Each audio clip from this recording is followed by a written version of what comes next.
of linkage institutions. What is the goal of an interest group? What is their goal? Let's go with Tabitha. To get their cause out there. Where? In the Congress.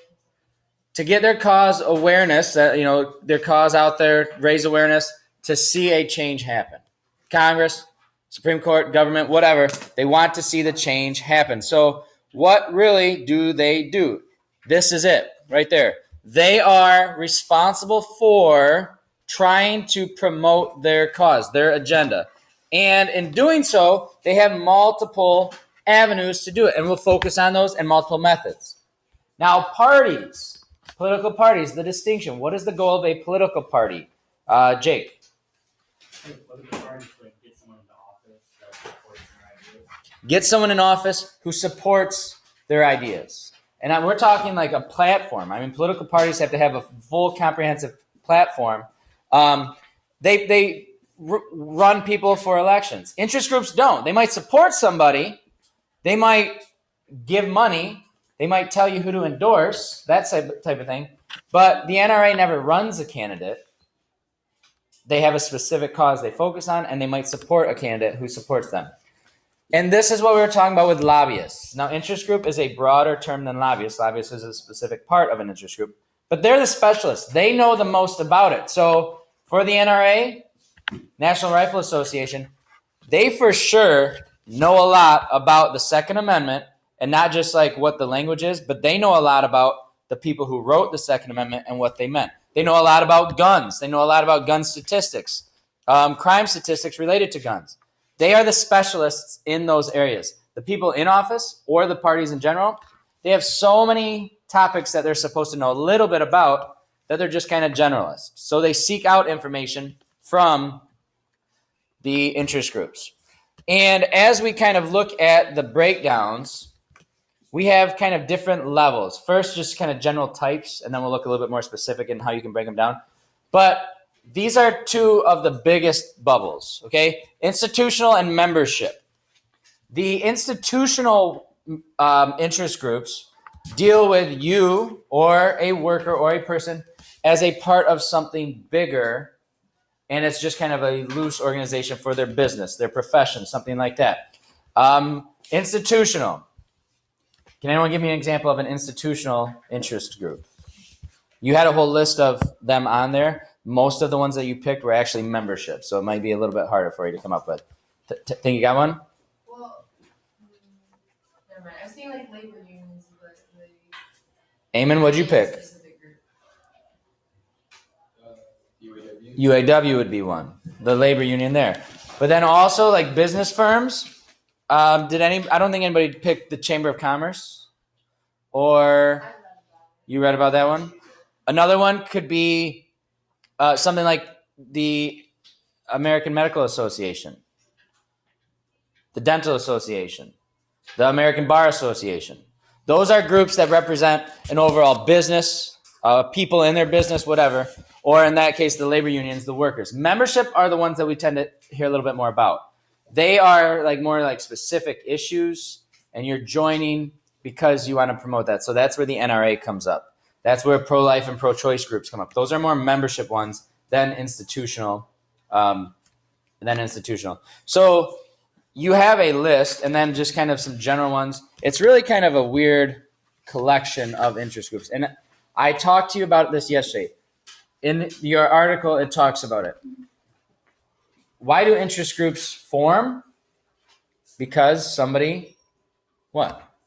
Josie, why would anybody form an interest group? Because they want change about something.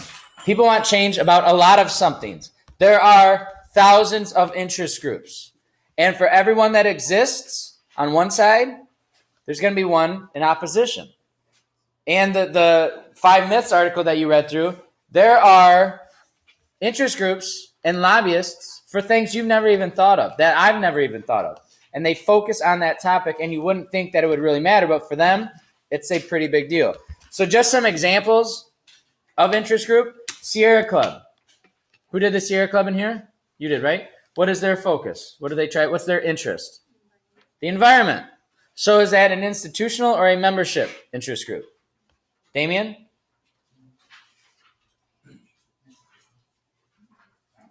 That one would be more membership. And they're promoting their cause. Now, does their cause impact everybody in terms of their promoted change? Could everybody benefit from their promoted change? Yes. Could people also be harmed, though, from their promoted benefit? How? The people that are also going, like you said, there's one group, and then there's also a group that's going against that group. So the people that are probably going against that people are most likely to be harmed by whatever they're going for. Yeah, and in the case of the Sierra Club, environmental change, maybe there's a business that all of a sudden has extra regulations that has to pay more to do something, so they lose money. And those would be competing interests then.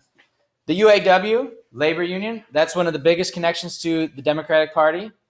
That's where labor unions tend to spend their money, the Democratic Party. ACLU, we talked about this one. I think it was, Noah, was that you, right? The ACLU. The ACLU, again, their focus is looking at the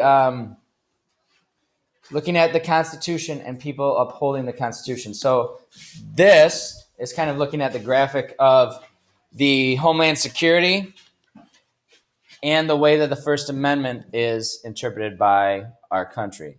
So really, it's going to be coming up, and we'll talk about it right around Christmas. Can we have Christmas trees in city halls? What do you think? Yes or no? I don't think you can even have them in hospitals. In what? Hospitals. Hospitals? Yeah, some places can't even say that it's Christmas, it's just happy holidays. Okay, how about, I'm not going to tell you. How about, well, I guess it's kind of, you probably, if you're thinking no for that one. What about if somebody had like menorah in the city hall? What is that? Menorah is Jewish candle holder for Hanukkah. Could a city hall put that up?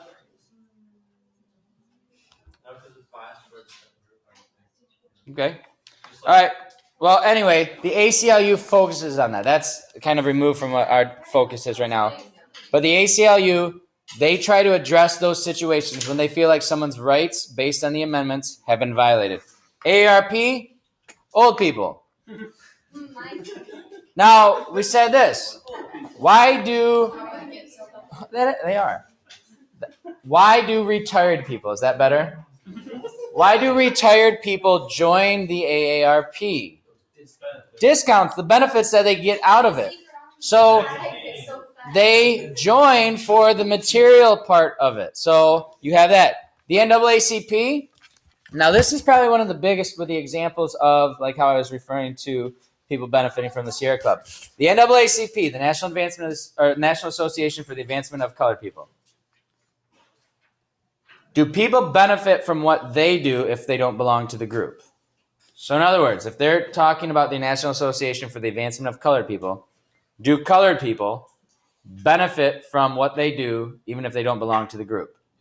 So let's say they passed a law that allowed or that prevented states from imposing poll taxes or literacy tests to black people.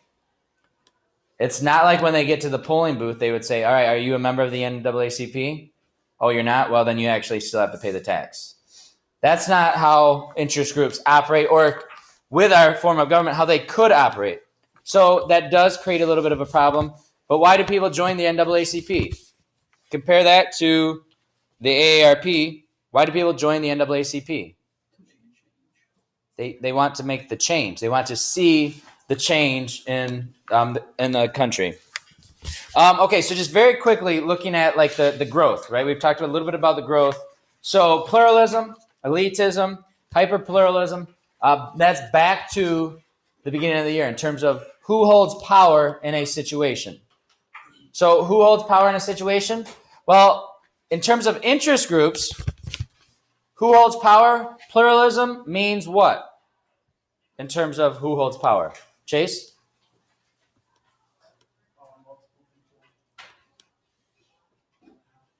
Multiple people. So nobody can really just achieve what they want to achieve. They have to kind of use everybody else. And in this scenario, what at the beginning of the year, that was what Federalist 10 was about, to prevent one group from getting too much power, a faction. Interest groups are factions. Political parties are factions. They're groups motivated by a common interest, and pluralism means that there are so many, not one just holds power. Now, some are more influential than others. Okay, I would say that if we were to talk about the NRA and compare that to, I can't even remember what he said. What was Hacken a part of? The National Rifle Association Muzzleloader Division or something? National Muzzle Loading Rifle Association. Okay, National Muzzle Loading Rifle Association. whatever. Love him for it. But my guess is that black powder group doesn't have as much sway in Congress as the NRA. So they might not, either one of them has the most or all of the power, but here or there. Elitist group. This is something that should make sense to you. What do you really need for an interest group to be successful? I mean, if you were to have an interest group and you really wanted to make a difference, what is probably the biggest factor in what you need? Money. You need money. So if it's a business interest group, they are pretty influential. They're able to get connected. So the big ones that you guys talk about a lot are the oil interest groups, the big oil, big money, big tobacco, the NRA. Those are interest groups that really have a lot of power. Most, though, I mean, think about the Sierra Club, how difficult it is for them to raise money compared to a big oil interest group. There's a pretty big gap there in terms of what happens. So just last little thing with this, nothing really more other than the fact that it's just kind of overflowing the system. I mean, it's difficult really in terms of one group holding a lot of power, different levels of income, different level of expense budgets then. So it's difficult to say that any one group holds all of the power. And because of that, they keep getting inundated with more and more groups. The government officials aren't just pawns. And that's kind of what I think a lot of you put with the, or I guess talked about with your this for that trade, in terms of if I give you political money for your campaign, you need to give me your vote when I want you to vote a certain way. It doesn't work like that because there are just so many. It buys you the time. They'll listen to you, but they aren't going to go your way because they might upset another donor by doing that. There's always that competition. There's always the back and forth. So these three you had already went through. You explained them as you were looking at your groups the other day. So why do people join? In other words, why would you belong to an interest group? And I'm talking about private citizens, not why do they form. I'm saying why do interest group members join? So why do people join the AARP? What did you already say? The discounts, the benefits that are attached to it. That would be a material incentive. The VFW. Why do people go join the VFW? Why do veterans join the VFW? Well, they can go there and have like a community. The community that they are a part of. They belong to something and they like to belong to it. They feel like they are giving back or being a part of something that is happening that's positive. They want to be a part of that change. So it's a solidarity incentive. You join it because you feel like you're a part of the process. Then the one that tends to be a little bit more about like a specific goal, passion, whatever, purposive incentive. You do it because of your purpose. So what type of an interest group do you think really would be more about you believe 100% in the purpose and you're willing to give everything for it? Who has an example of an interest group that would probably pull people just because of the purposive incentives? A pro-life interest group. A pro-life interest group would absolutely be here because you are passionate about that and you are joining it to promote your cause, your purpose. That's your reason for joining. So they're all different in terms of what they can do, and they're all different in terms of how they get people. Now, with almost all of them, why is it necessary to have people join your interest group? Connor, why does the NRA need people to join? Yeah. I mean, they people have to pay their dues. They have to be able to pay in order to get things accomplished. So they have to find reasons. And a lot of times they might be a part of both. So for instance, the NRA, you might have a little bit of material incentive, but probably not as big as a reason for others. Farm organizations, they might get discounts on feed or tractors or whatever. And those are all a part of what the interest group fights for. Now we're hitting the chunk of what you really need to think about in terms of how they impact change. So these 4 explanations of how interest groups shape public policy, star this thing, circle it, highlight it, color it, sticker it, whatever else you have to do. This is the 4 ways that they go about impacting public policy. So lobbying, we talked about. Electioneering, we referenced and did quite a lot with the election chapter last week. Litigation is probably one of the most difficult in terms of you just newly getting exposed to it. And then going public, grassroots lobbying. So litigation, what is litigation? Who's a litigator? If I were to say that person's a litigator, what does that mean?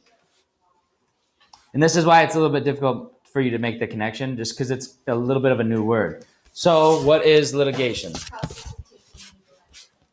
It is somebody in the courtroom. It's a legal process. So those are the 4 methods, and we talked about them all. So thinking about when they would work and what they do is a big part of this. As we were talking about it, though, I kind of pushed this on you. Of the 4, which one is the most useful tool for an interest group? What? Nope. Lobbying. The information. That is their most useful tool. They offer up information. They talk to people in government, and they have information. So when we were looking at those articles, a big part of that was what they do. Well, they give information. And if you're a politician, why is it that you like that information, Michael? You make a better decision. You make a better decision because you know a little bit more about the topic, but then also, if you're thinking of voting a certain way and you tell that to a lobbyist, what can they talk to you about?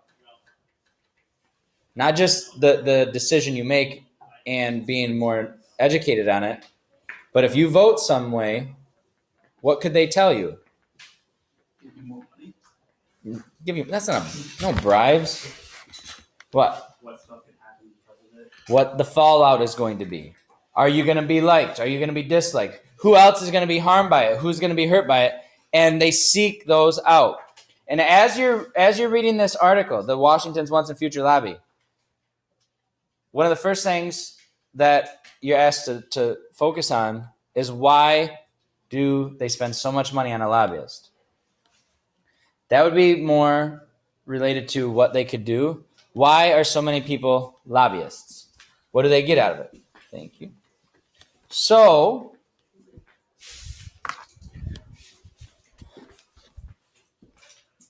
in terms of that article, you hire somebody, maybe for just a little bit of time or maybe for the year, $1 million.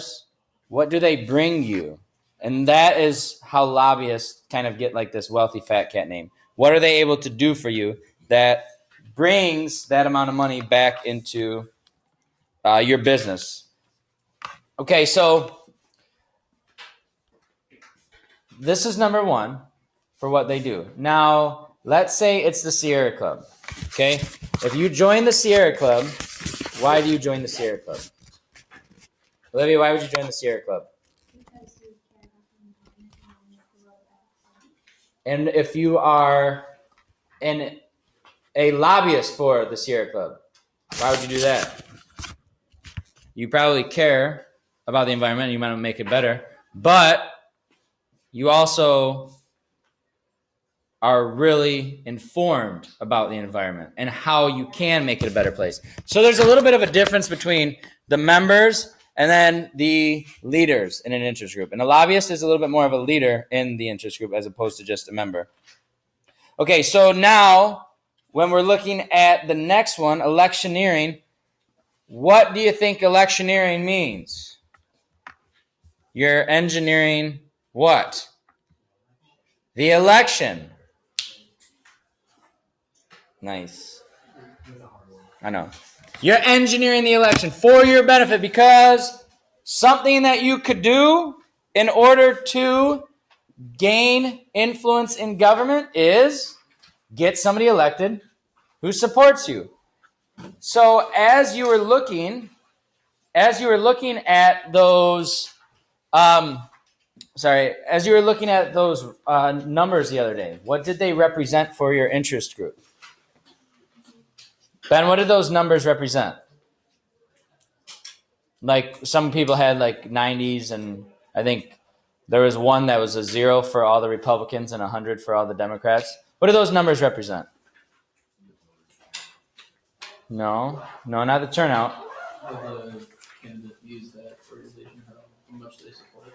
How much that candidate supports that organization's cause or purpose or anything like that. So they offer that type of information, influencing the election. They also have a little bit of money. And with the money, they are able to get influence by putting somebody in office because money matters. And that's where the PACs come back up. I mean, you got to think back to that with the elections, political parties, everybody receiving PAC money. And the PAC money, most of it's going to go to incumbents.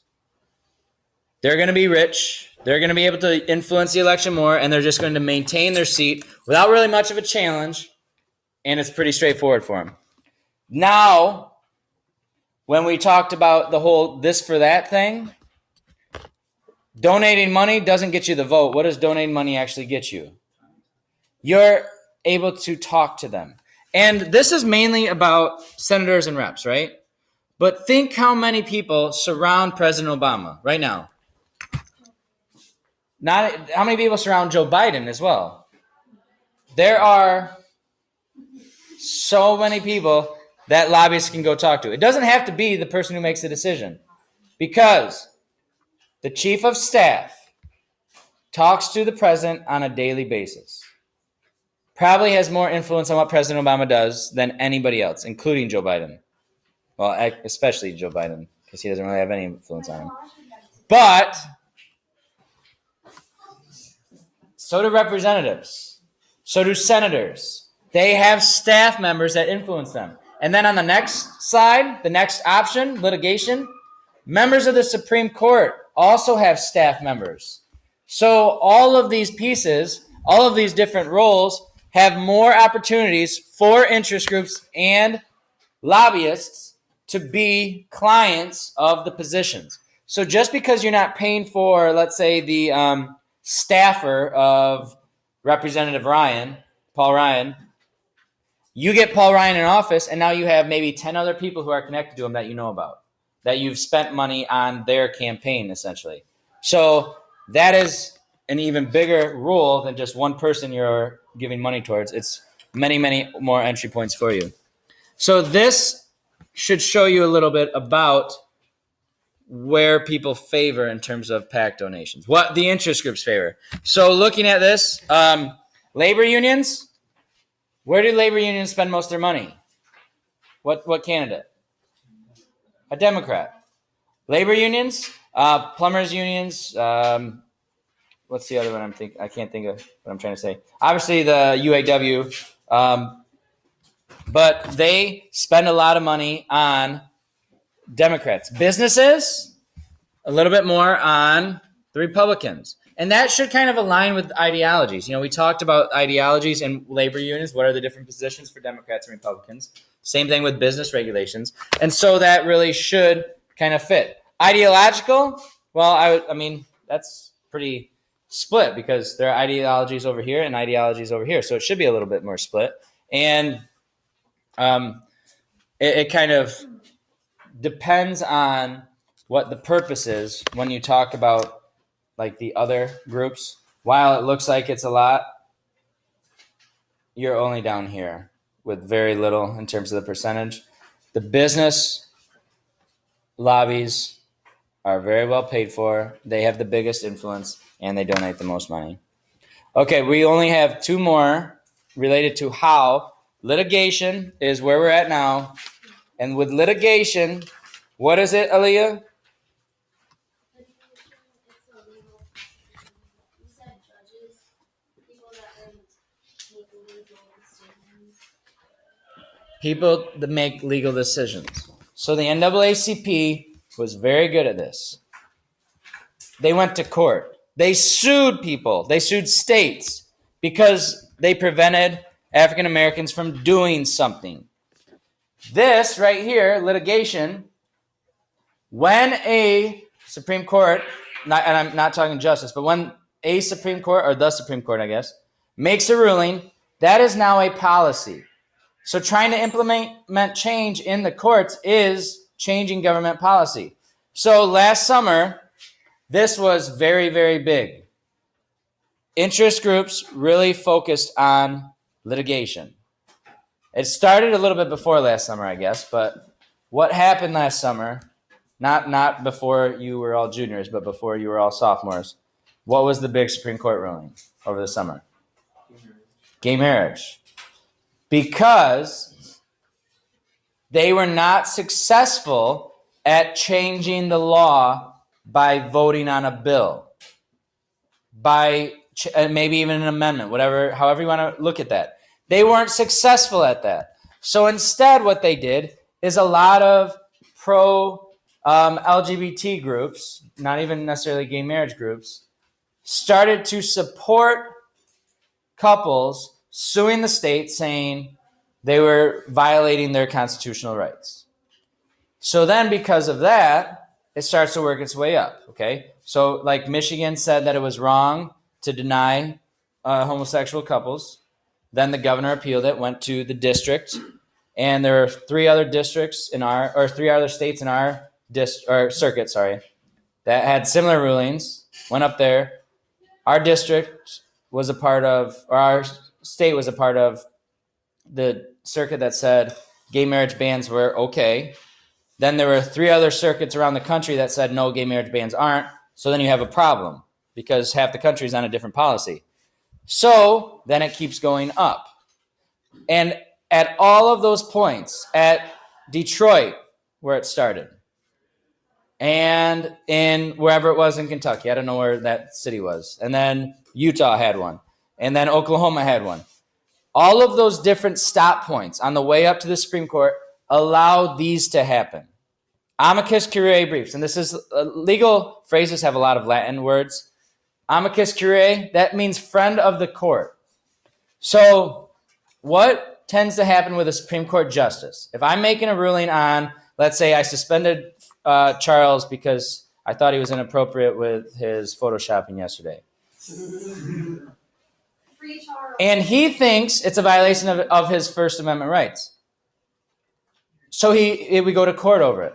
What people can do on his behalf, if I'm the judge, is they can write me briefs, they're called, little briefs, explaining why, using constitutional language, maybe some references to other cases or whatever, why his rights were violated. On the opposing side, other people could send me amicus curiae briefs saying, no, it was exactly right. He should have been punished for it.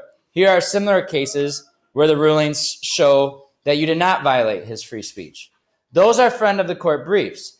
And as there were many, many pro-gay marriage amicus curiae briefs at every level, there are just as many anti-gay marriage amicus curiae briefs. So interest groups don't get to buy judges necessarily, don't get to buy the Supreme Court justices in any way, really. But they can influence them by first submitting amicus curiae briefs. Then also they could influence them by trying to stop them in the first place from getting appointed or confirmed. So you look at Merrick Garland right now, President Obama's appointee to the Supreme Court that hasn't been even considered by the Senate. There are interest groups on both sides that are trying to get that to happen. One has been effective, the other hasn't, but those are your two options there. But that's the NAACP right here. Class action lawsuits. You guys seen those commercials? Not NAACP necessarily, but like, have you been the victim, or you or one of your family members been the victim of mesothelioma or something? Those are class action lawsuits. So they file a lawsuit on everybody's behalf because you might not have the resources to go after. Okay, big one was Philip Morris Tobacco Company. You individually, maybe I'm wrong in my assumption here, but nobody in here has the funds necessary to go tackle in the courts a tobacco company because they have unlimited resources to spend on their lawyers. People still smoke weed and put money.